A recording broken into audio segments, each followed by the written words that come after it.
کب تک اس طرح سے بچیوں کی عزتیں تار تار ہوتی رہیں گی اور کب تک ہماری حکومتیں اس پر کوئی کام نہیں کریں گی؟ کہاں ہے وہ CTD؟ کہاں ہے وہ ادارے جو کہتے تھے ہم اس چیز کو روکیں گے؟ انہوں نے ماورائے عدالت قتل عام تو کیا، ہم نے دیکھا، دنیا نے دیکھا کہ بتے لے لے کر، پیسے لے لے کر انہوں نے لوگوں کو مارا چوراہوں پر، لیکن ایسے واقعات پر وہ بھی خاموش ہیں۔ ان کی بھی یہ خاموشی مجرمانہ ہے، انتہائی مجرمانہ ہے، اس میں کوئی دو رائے نہیں ہے۔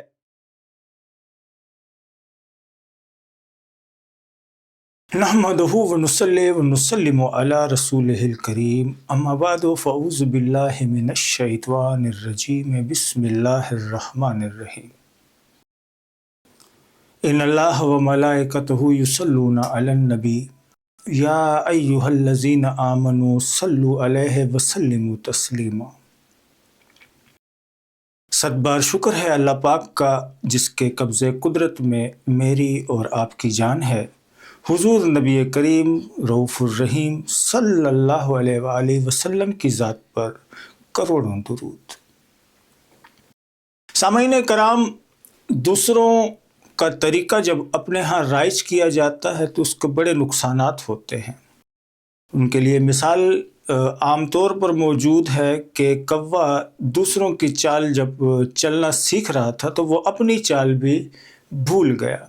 ہمارے معاشرے کا المیہ ہے کہ ہم ثقافتی طور پر، روایتی طور پر دوسروں کی ثقافت کو، دوسروں کی روایات کو، دوسروں کے لباس کو، غیروں کے طریقہ کار کو پسند کرتے ہیں، اور یہ پسندیدگی جو ہے اس حد تک اس کے لیے لوگ مرے جا رہے ہیں کہ چھوڑنے کو تیار نہیں ہیں۔ اگر کوئی بات اس طرح کی کرتا بھی ہے تو اسے اولڈ مائنڈڈ، پتہ نہیں بوسیدہ خیالات کا حامل اور اس طرح متعدد القابات سے تو نوازا جاتا ہے، لیکن اپنی وہ ضد جو ہے وہ چھوڑی نہیں جاتی۔ یہی وجہ ہے کہ آج ہمارے منبر و محراب سے جو لوگ قال اللہ قال رسول اللہ کی صدائیں بلند کرتے ہیں، وہ بھی اس جانب اب زیادہ توجہ نہیں دیتے کہ معاشرے کا جز بن چکی ہے یہ بے حیائی، بے راہ روی۔ ابھی گزشتہ دنوں لاہور میں ایک واقعہ پیش آتا ہے، انتہائی دردناک واقعہ ہے۔ سنگینی اس کی میں آپ کو بتاؤں کہ اہلِ علاقہ کے مطابق ایک صاحب حال خاتون جو ہے ذہنی طور پر جو مفلوج ہے، مریض ہے، وہ خاتون جو ہے کہیں گھوم رہی تھی، 20 سالہ بچی ہے، اسے خاتون تو خیر نہیں کہنا چاہیے، بہرحال خاتون یا وہ بچی جو ہے 20 سالہ نوجوان جو ہے وہ گلیوں میں گھومتی پھرتی تھی۔ لوگوں کو اس بارے میں پتہ تھا کہ یہ بچی صاحب حال ہے، اس کو ہوش نہیں ہے دنیا داری کا، تو اسے ایک ASI جو ہے وہ لے جاتا ہے تھانے، اور تھانے میں لے جا کر اس کی دیدہ دلیری دیکھیے، وہ اس کو تفتیشی کمرے کے اندر تشدد کا نشانہ بناتا ہے، اس کے ساتھ جنسی تشدد کا گھناؤنا فعل جو ہے وہ کرتا ہے وہ، اور اس پر پورا تھانہ خاموش رہتا ہے۔ بے حسی دیکھیے یہاں پولیس اہلکاروں کی، بے حسی دیکھیے معاشرے کی کہ اتنا بڑا واقعہ ہو جاتا ہے، خود تھانے کے اندر ایک واقعہ ہو جاتا ہے، اس پر پھر پردہ داری کی کوششیں کی جاتی ہیں، اس کو دبانے کی کوششیں کی جاتی ہیں، یہاں تک کہ اس بچی کو بیکاری ڈکلیئر کرنے کی کوششیں کی جاتی ہیں۔ حالانکہ بڑا فرق ہے، آپ کو عام اور سادہ لفظوں میں بتائیں کہ ایک صاحب حال جو ہوتا ہے اسے پیسوں سے کوئی لگاؤ نہیں ہے، اسے کسی چیز سے کوئی لگاؤ نہیں ہوتا۔ آپ اس کو بھکاری کہہ کر ایک الزام اس پر لگا رہے ہیں، اور آپ کے ASI نے اسے جو ہے تشدد کا نشانہ بنایا، اس پر آپ پردہ اس پر رکھنے کی کوشش کر رہے ہیں۔ اسی معاملے پر جب DIG آپریشنل جو ہیں، DIG آپریشنز جو ہیں فیصل کامران صاحب، انہوں نے پھر ایکشن لیا، اور بتایا یہ جا رہا ہے کہ غازی آباد کے جو SHO ہیں شہریار صاحب، ان کو انہوں نے فوری طور پر معطل کیا۔ نہ صرف ان کو معطل کیا بلکہ پورے کا پورا تھانہ انہوں نے معطل کر دیا۔ بڑی خوشی کی بات ہے، لیکن اس ASI کا کیا بنے گا، اسے کس طرح سے سزا دی جائے گی، کیونکہ یہ واقعہ کوئی چھوٹا موٹا واقعہ نہیں ہے، کسی گلی محلے کا، کسی عام جگہ کا واقعہ نہیں ہے، یہ وہ جگہ ہے جسے تحفظ کے لیے تحفظ کی علامت سمجھا جاتا ہے۔ عوام کے ہاں تھانہ ہی تحفظ ہوتا ہے، کوئی کسی کو دھمکی دے،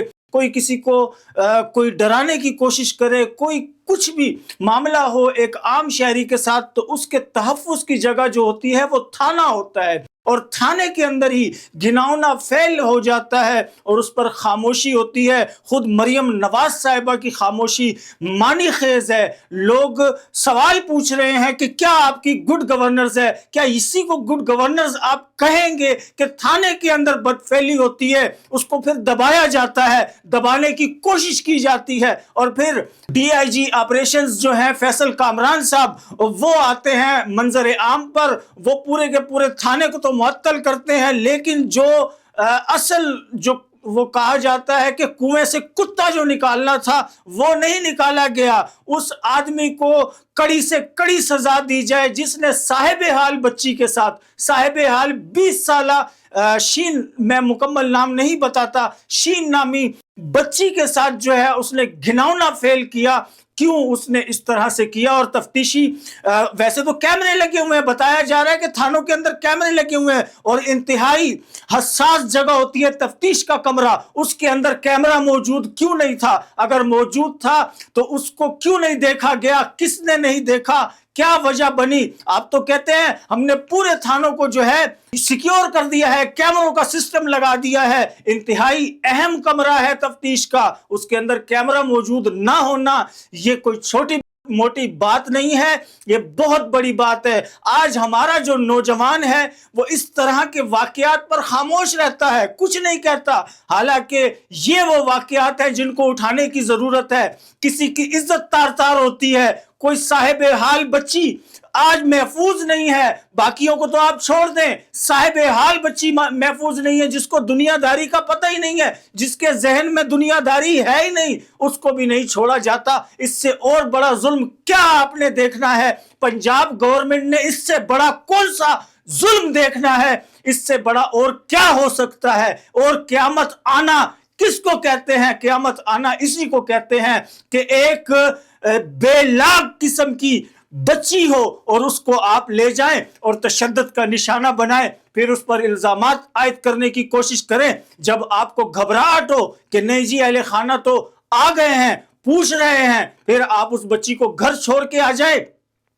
کب تک اس طرح سے بچیوں کی عزتیں تار تار ہوتی رہیں گی، اور کب تک ہماری حکومتیں اس پر کوئی کام نہیں کریں گی؟ کہاں ہے وہ سی ٹی ڈی؟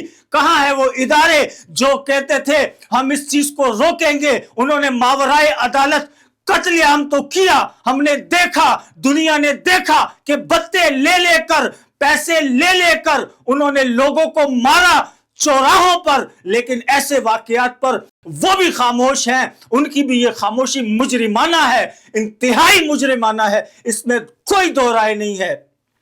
ہمارے ہاں سوشل میڈیا پر انتہائی بڑا غبار موجود ہے، اس غبار کو کیسے روکا جائے گا؟ ایموشنز کے نام پر لڑکیاں لڑکے اختلاط کرتے ہیں۔ میں وہ الفاظ معذرت کے ساتھ ادا کرنے پر مجبور ہوں کہ جپیاں اور پپیاں آن دا ریکارڈ کیمرے کے سامنے کی جا رہی ہیں، کوئی کچھ نہیں کہتا، کوئی ادارہ ایکشن نہیں لیتا۔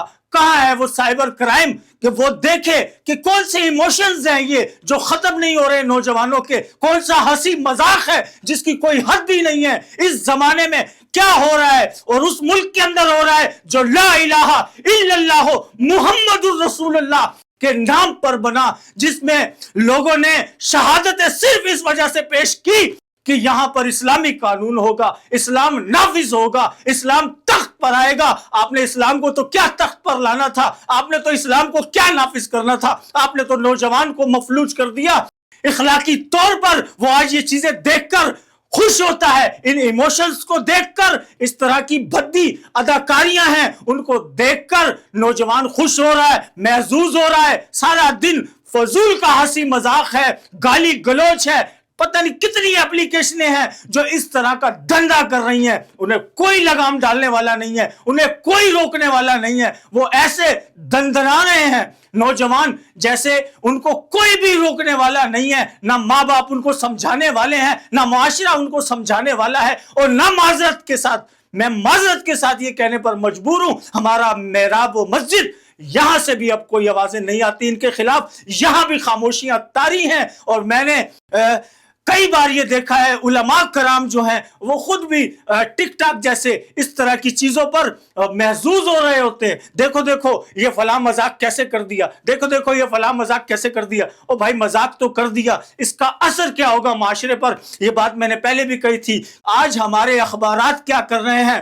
15 سے 20 خبریں، 22 سے 25 خبریں روزانہ کی بنیاد پر فلاں نے فلاں کو طلاق دے دی ہے، فلاں فلاں کے ساتھ انگیج ہے، فلاں فلاں سے پھنسا ہوا ہے، معاذ اللہ توبہ استغفار، فلاں کی فلاں کے ساتھ دوستیاں منظر عام پر آ رہی ہیں، فلاں نے فلاں کر دیا، فلاں نے فلاں جرم کر دیا، فلاں نے فلاں ظلم کر دیا، یہ ساری خبریں آ رہی ہوتی ہیں، اور یہ نوجوان ہمارا دیکھتا ہے، وہ کہتے ہیں یہ تو کوئی معمولی سی بات ہے، کوئی مسئلہ نہیں ہے، یہ کرتے رہو، اس سے کچھ نہیں ہونے والا۔ بہت شکریہ، اللہ حافظ۔